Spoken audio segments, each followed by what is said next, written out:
So this episode of Are We There Yet from 2.4, it's really cool that we have Marcus Smith joining us from the Inner Fight Gym. Marcus, how you doing? Good, mate. Thanks a lot for having me. Looking forward to having a chat about this and the state of the world and what's going on. Absolute pleasure to have you on, and thanks for taking the time, mate. So Marcus, obviously you're pretty well known around Dubai and probably quite a few places outside of that. And mainly, in my opinion, from some of the crazy challenges, adventures, endurance events that you've put yourself through. Do you want to tell us about some of those, just as way of introduction, and give us a bit of background on yourself? Yeah, okay.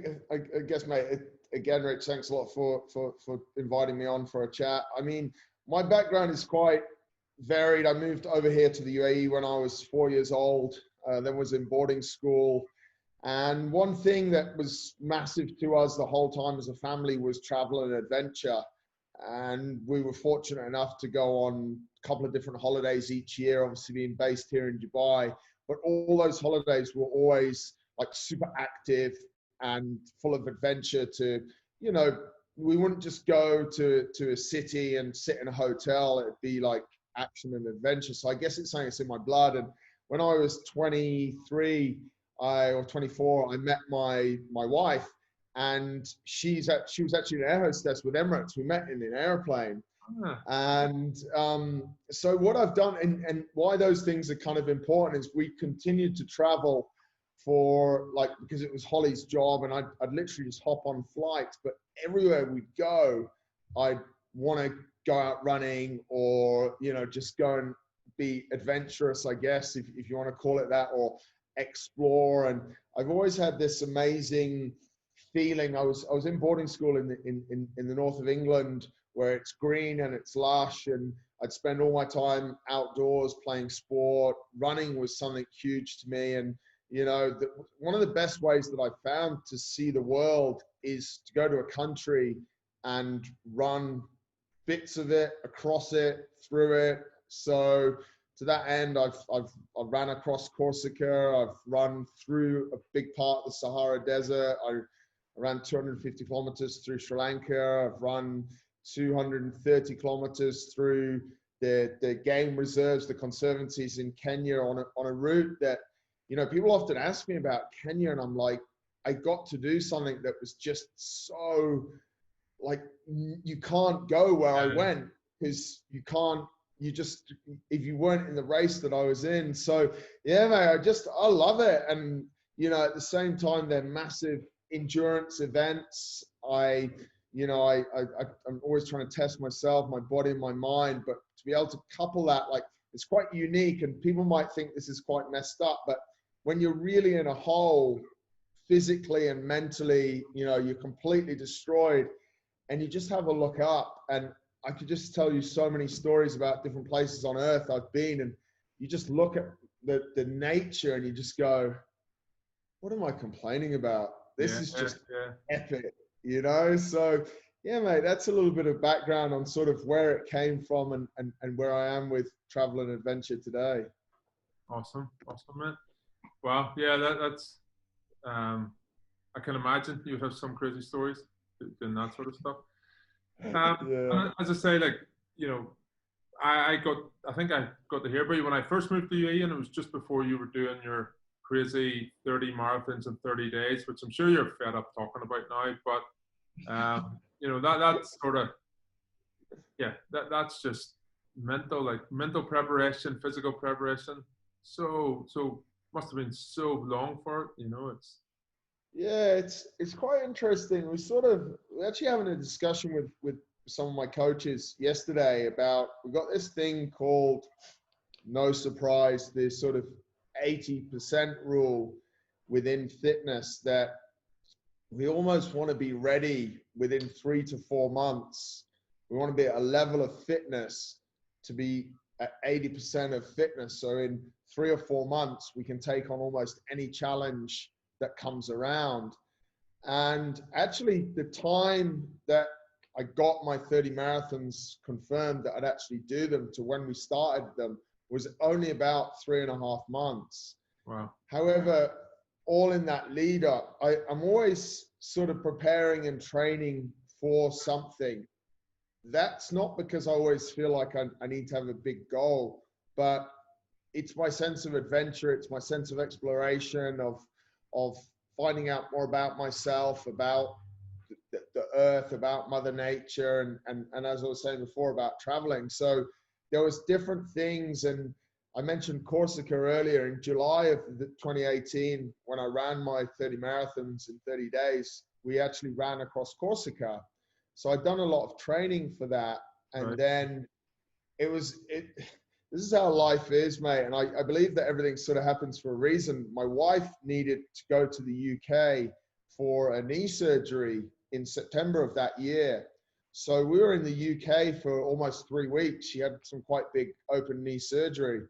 So I was able to run literally every day when we're in the UK while she was having her knee surgery. Obviously, I took care of her, mate. But, you know, when I wasn't taking care of her. See you later. I'm off. Well, there's only so much you can do. She sat on the couch, she's got crutches. You're all right. I'll be back in an hour. I'd come back like 3 hours later. She's like, where have you been? I said, oh, I've been running. I got lost. And she's like, you get lost every day. I'm like, yeah, I always get lost. But yeah, so you sort of, that was just sort of, you just have to ramp up the training to dial into these events. And something like, I've done quite a few multi-stage ultra races, so like 250-kilometer races. So those, I kind of know what the dial-in is. But when you're, and that's what was exciting about my 30 marathons, because you're preparing for something you have no clue, and no one can tell you. Like, there's only a handful of us in the world that have done those marathons back to back, and everyone sort of goes about it in a different way. Some people don't really have pace targets, speed targets, and all of that. So you sort of got to roll with the blows of it. And so I just trained and got ready, and yeah, it just kind of happened day after day, mate. It was wild. It's still, yeah, it just happens. 30 marathons in 30 days. Yeah. Well, like, yeah, very impressive. But I think this sort of leads on to, you know, why I sort of was really interested in having a chat with you. There's a massive movement, I think, in travel and adventure now, where you combine the likes of a sporting event, or, you know, it might not even be an event. It might be that you just have this personal challenge that you want to do a certain bike ride, or you want to hike a mountain. And that's sort of like the travel that we try to provide. We do it for people with young kids, you know, set it up in a way that they can still go off and do it. yeah. And sort of what we, you know, was hoping to have a chat about is, how do you sort of set about doing that? So if, say, for example, in 2 years, I know that I want to go off and do this like 5-day bike event in Europe. And I'm sort of looking at it going, that's 2 years away, you know, and I'm a wee bit confused, like scared that train for it now and then it sort of disappears off, or leave it too late, or how do you just, is there a set sort of structure that you guys follow? Mate, if we could just jump back 1 second, I think what you picked up on, and what we obviously want to discuss a little bit, is really quite amazing what we're seeing happening now, Rich, is that people are, you know, I'm from England, and English tourists are generally really good at going to, you know, the south of Spain and just getting on it, you know, day and night. And paper under the arm. Exactly, mate. Like, where's the fish and chip shop, and where can I get a pint of beer, you know, or a pint of lager? Do you know what I mean? And, and what we've seen, mate, and this is what's so beautiful, is we now, and what happens with that kind of holiday is that people come back, I mean, literally just hungover, and their body never gets a rest, mate, and it's carnage. What we're seeing now is we're seeing what you just mentioned there, that people are going, okay, I'm going to go on holiday. It's going to be an adventure. So I've got this idea. I want to see Slovenia, you know, beautiful country. 80% of the country is covered in forests. You do not see Slovenia from a bar. You see Slovenia from getting a bike as you've used there, or hiking through it. And But the barrier to entry of that, for a lot of people feel that that barrier is super high. But, you know, you've given a good example there of 2 years. So long as you're maintaining that 80% I was talking about, and you're, you know, when you're here in your home country or wherever that might be, you're staying fit, you're eating well, you know, you are working out a few times a week, then those trips are super accessible. Anyone can cycle their bike up the Alps in France. You know, you can even get an e-bike now that does itself for you, which is, I mean, That's a whole other conversation, I think, isn't it? Yeah. And this is what I think people need to really change the mindset is a great day out doesn't need to, you're going to be tired, but if you're going up through the beautiful forests of Slovenia, you're going to feel tired. Just stop at the side of the road, have a drink of water, take a picture, take in the beauty of these countries and why you're actually there, and then just carry on your way. So there definitely, to answer your question strictly, Rich, there definitely needs to be some training, and how much you want to. We always say that, which is complete contradiction, but we always say that the more you train to ride in the Alps, the less you'll suffer. But I believe the fitter we are, the harder we push, so the more we suffer. I mean, I've ridden in the Alps for years, and it's, you know, you just have some days and they're the most memorable days, and they're where you literally empty the tank the most. But when you get to the top of these climbs, these famous climbs of, be it the Tour de France, which are open to all of us, we can all go there and do it. It's just amazing to be there, mate, you know? And I think the more time, effort, and energy you put into your training, the more you're going to enjoy that experience. And what always amazes me is that people will be going to places, but they won't have put in a little bit of training to make sure they can get to the summit, so they can actually appreciate and see all of the beauty. And we're not talking about, you know, leisure holidays. We're not talking adventure holidays. We're not always talking about, well, we're rarely talking about climbing Everest, mate. So, you know, if you're halfway up Everest and you're a little bit tired, don't stop and take a selfie. You should probably go down. But for what we're talking about here, these beautiful countries in Europe that are so accessible to us from the Middle East, is just going and being close to nature and having a great time. And if you've done some training, you're going to enjoy that a lot more. Yeah. So it needs to almost be what we would say is almost a lifestyle choice that, yeah, for the next 2 years, I'm going to focus a little bit on my fitness, on my body, on myself, so that I feel good. And if you're a massive foodie and you like to have a drink with your dinner, I can guarantee you it tastes so much better when you've got to the top of that mountain and you've just had a great day. Like sitting at dinner, having some nice food, talking about making it only halfway up a mountain, like it's just not really a good story, is it? You know what I mean? So that's kind of how I see it, mate. Yeah. No, I think you're right. Like, you know, these sort of activities that we're talking about are so accessible to people, but people do tend to build it up so much in their minds, you know, whether it be a bike ride or, you know, like a stand-up paddleboard around the coast. Even those little things for some people can be so, you know, challenging, and sort of their mindset, it just needs to change with it, really. And yeah, it does, mate. And that's why this is the biggest problem, that there are so many great things to experience when you travel. But if you don't have a decent level of fitness, and if you're 20, like, take an example like this, mate. If you're 10, 20 kilos overweight, you can't ride a paddleboard, you know, and that's really quite sad, you know? So you're going to miss out on, forget the mountains and climbing up them, but you're going to miss out on such a great activity, you know? And that to me is really sad. And, you know, that's why people need to, the year round, be sort of taking a little bit more care of their health. And, you know, it's all this, I'll get fit for summer because I want to look good on the beach. Like, why wouldn't you want to look good I the hate whole that time. 6 week, 6-pack workout plan for the summer. You know, it's just. But yeah, like look, you know, especially at the minute, everybody's lives have sort of turned upside down a bit. Obviously, we focus a lot on parents, and especially parents with young children. Now, I know through Inner Fight, you guys do personal coaching. You Yeah. back to getting classes going again in the near future. Yeah. You're opening a massive new gym in Studio City. We'll do a wee plug there. But Yeah. Thank what are you. the biggest sort of like?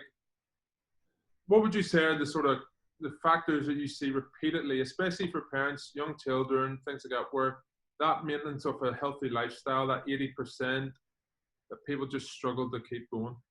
Yeah, I honestly think, Rich, people sort of just overcomplicate things a lot, you know, and if I can't do it at 1,000,000%, if I can't run at this pace, or if I can't do this, and then I'm not going to do it at all, you know. And had a conversation with a mate of mine. We were running this morning.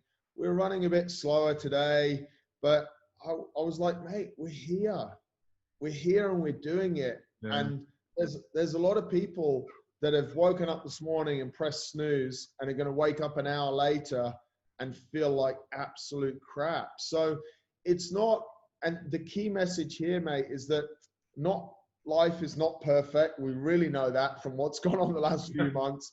Yeah. Not everything always goes to plan. But if you want to enjoy, especially parents with kids, you know, I don't have kids, but I have nephews and I work with a lot of kids.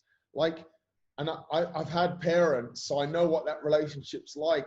The memories and the amazing times you can have in life, on holiday, on adventures, wherever it is, just because we maintain this level of fitness. And all that might mean is simply just going to a gym 3 times a week, or just going for a run 3 times a week, and then controlling what we put in our mouth. We get fat because we put crap in our mouth, not because we don't go to the gym. It's everything we eat, mate. And this is what, you know, people are like, yeah, I need to train 5 times a week and da da da da da. And I'm like, no, you need to stop going to brunch and then backing it up on a Saturday and then warming up for it on a Wednesday. Like that's actually your problem, you know. And mate, sorry to be too straightforward about it, but that's really the issues that we're seeing here. And it's awful to think, like, I'm from a really strong family background, and I know that's what you guys are big into, mate. And I would just hate to think that those experiences that my parents gave me, because they were fit and we could go and do hikes on holidays, have been taken away from children because of the choices of their parents. It's quite and I get in trouble for this, mate, because as I said, we don't have kids, but work with a lot of kids, and I've been a kid, and like, I just find it really selfish from the parents' aspect. And then they start, and this is a whole other can of worms, obviously, but then parents are like, well, kids are too much on iPads. It's like, if you took them running up that mountain, their eyes would be so tired, they wouldn't need that iPad. They'd be straight asleep. So, you know, to maintain this. It definitely hits home, like, because, you know, to be honest, like, all through my adult life, I've sort of been up and down with weight, you know, fitness wise, never been able to maintain it. And even now, like, I'm still sort of like, you know, pushing at the minute. But the biggest motivator for me is my son. You know, it's like he's only 4, coming 5. And I think I sent you a video like a while back. Don't know if you remember, like in the garden. Like he was a 4-year-old and he was running like 100 laps of the garden. It was like nearly 3 kilometers. And I sort of going like, right, you know, and so it's you know, a natural thing that I want him to continue, and I want to be doing it alongside him, not sort of sitting in a bag of crisps while he goes off and does it. Yeah, you know? exactly. And I mean, mate, listen, don't get me wrong. I love to have nice food, glass of wine, a beer. Fantastic, mate. You know, it's great, and in some situations it complements the great view. You know, mate, one of my favorite places in the world to go with my wife Holly. We went there on our honeymoon, and we've been back basically every second year since. Is South Africa, down in Cape Town in the winelands, and we are literally there in January this year, mate. A week, you know, lunch out, dinner out, but, you know, controlling the food a little bit. And every morning, mate, at 7, we're up, we're walking somewhere up a mountain, getting out, doing a workout, and just really enjoying that part of it as well. Yeah. So that we can also enjoy the great food and the great wine that region offers, you know. And I don't want to come across as a big righteous, you know, whatever, and yeah, you should go on holiday and you should You're a run the whole personal trainer. That's what you guys do. No, but that's the important thing, mate. I think there's so much enjoyment for people, and, you know, enjoying other people's cultures is also, you know, food is a massive part of people's culture. If you go to Italy, aperitivo is a massive part of people's culture, where it's people coming together. You go to the UK, you know, in the old days, public houses, that was a meeting point. It was a focal point. And, you know, yeah, some people choose to spend a lot more time than others in there, but these are all how we get to understand people's cultures. And I think, you know, it's not that everyone should be on a fitness holiday, but I think everyone should use the body they're given and explore Mother Nature in these amazing places that, well, we could still say are quite accessible. They're not accessible right today, but it's getting better, isn't it? So, and I suppose that brings on to the next point. Like, you know, we're big believers in active holidays. Now, as I say, it doesn't mean that you're out running, you know, 10K every morning before breakfast and you're sticking to like, oh, I have to do a CrossFit WOD every day or whatever it might be. Yeah. Do you think it's okay to dial it back and take that sort of, you know, time out from it for a holiday, for a bit of travel? I think it's really, really important, mate. I think the people that don't have that downtime, and like a lot of people sort of I see now going on holiday to work out more than, like, they take like 6 sets of gym kit on holiday. I'm like, dude, you need to relax. Like, you know, so I think it's not, I don't believe that life is a massive balancing act, but I also do think that, you know, you don't have to, you're going to feel great.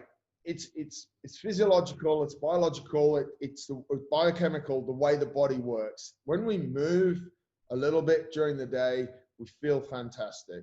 So why not? And everyone knows it. I know it's hard to get up. It's hard for all of us to get up, but get up in the morning and, you know, having slept for 12 hours, sleep for 12 hours. Why not? You know, but then get up and go for a walk, All explore these a little parents bit. with young children around the world going, oh, I wish. I wish Well, I could. But yeah. But the thing, it's quite funny though, isn't it, mate? Because still on holiday, those kids do sleep quite a number of hours. But again, if we go back to it, parents are using that time sort of when the kids have gone to bed at 8 till 11 to do their unwinding and their relaxing, and they're just eating into their sleeping time. So it's kind of, and again, mate, having not been a parent, it's hard. No, but I know.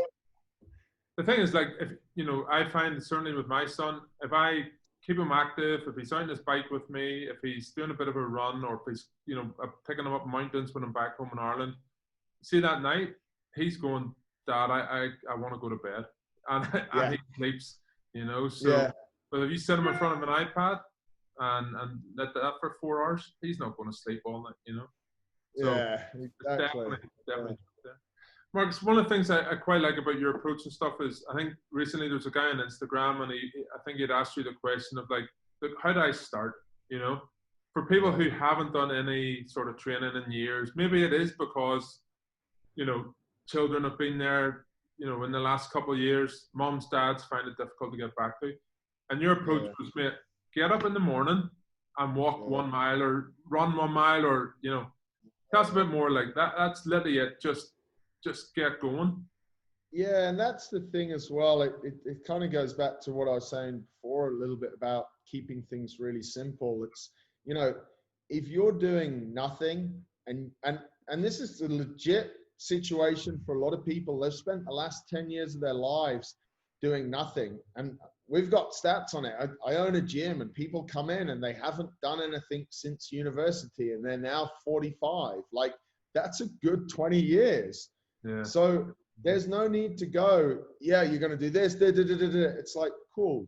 The goal for tomorrow is just to go for a 30-minute walk, you know, and we almost have to build into it. And we have to, you can't, it's, I'm not sure if this is the best example, and I'm not sure if I've used it before, mate, but I'm gonna, like, it's almost like a relationship. There's a public warning thing coming up with the screen. Yes.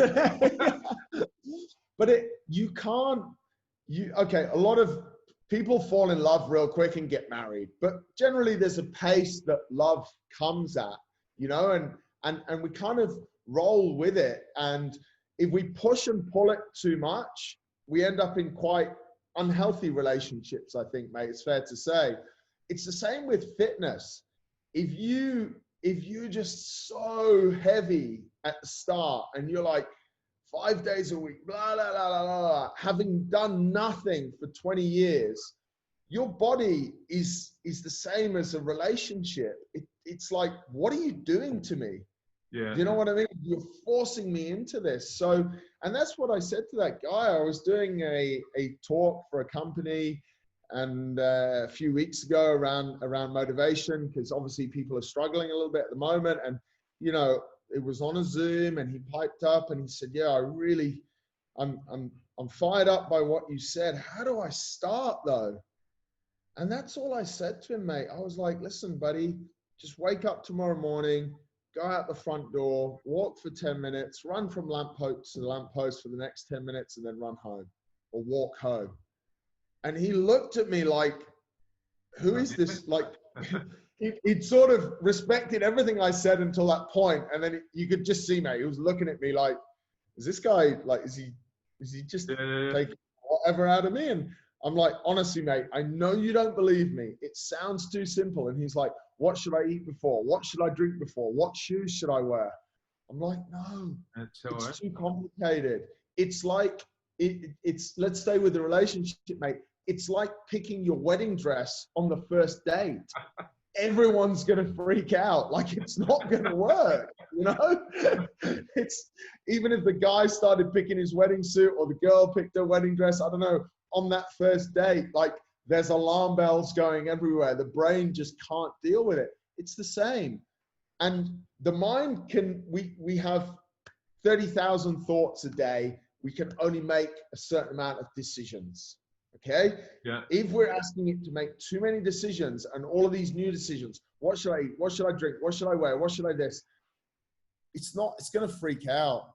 Wake up, put on whatever you want. It doesn't matter. As long as, if you're in Dubai right now, don't put on any jeans, but like, and you don't, and I think this is one of the benefits or the positives of COVID as well. People have stripped things quite down. Like, we've realized that what we wear is, I mean, it's never been that important to me, mate, but you know, that's different. But what we wear is not really so important.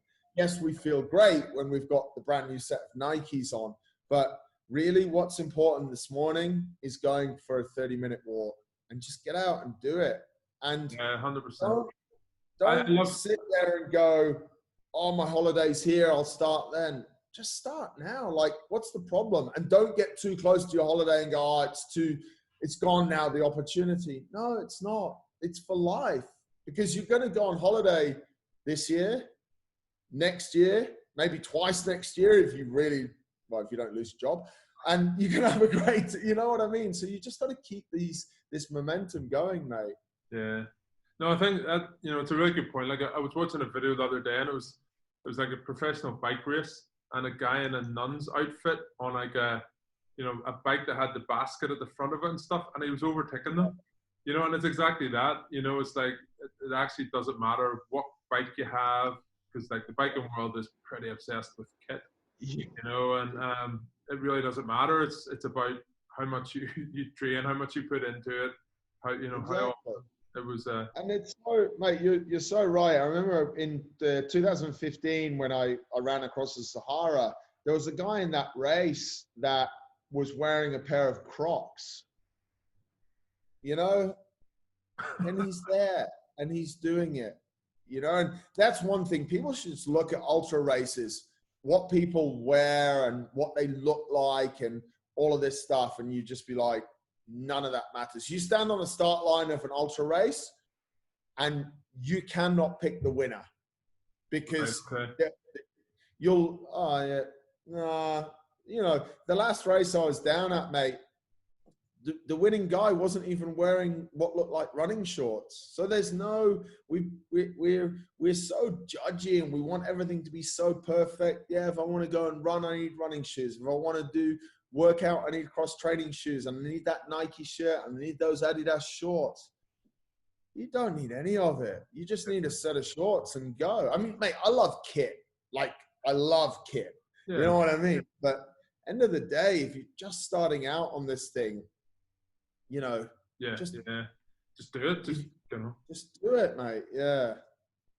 Cool. I think definitely the takeaway from this will be starting to exercise is like buying a wedding dress on your first date. I think that's gonna have to appear somewhere and stick in my mind. Oh man, I don't think I've used that one before, but I kind of think it works. I'm honored. That's going to be in your next TED talk or something, mate.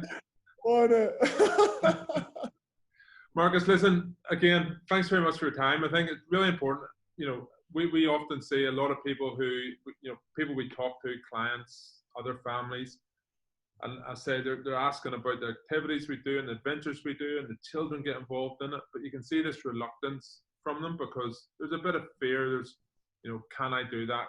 Can I, you know, am I fit enough? And at the end of the day, we support people on trips, you know, so like there'll always be support crew if you can, right. You know, but I'm a big believer, just get out, try it, you know, and I think that's one of the biggest things we're often, and this is obviously a bigger issue in life, but you know, we have fears of certain things. And I think so long as you use a bit of common sense on holiday and on these adventures, mate, you know, just if you get tired, just sit down, you know, just chill or just go under a tree and, you know, we can figure it out. But please don't let that fear be the reason why you don't potentially get to see one of the most beautiful views in these amazing places that we can access around the world, because that to me is such a shame, you know. And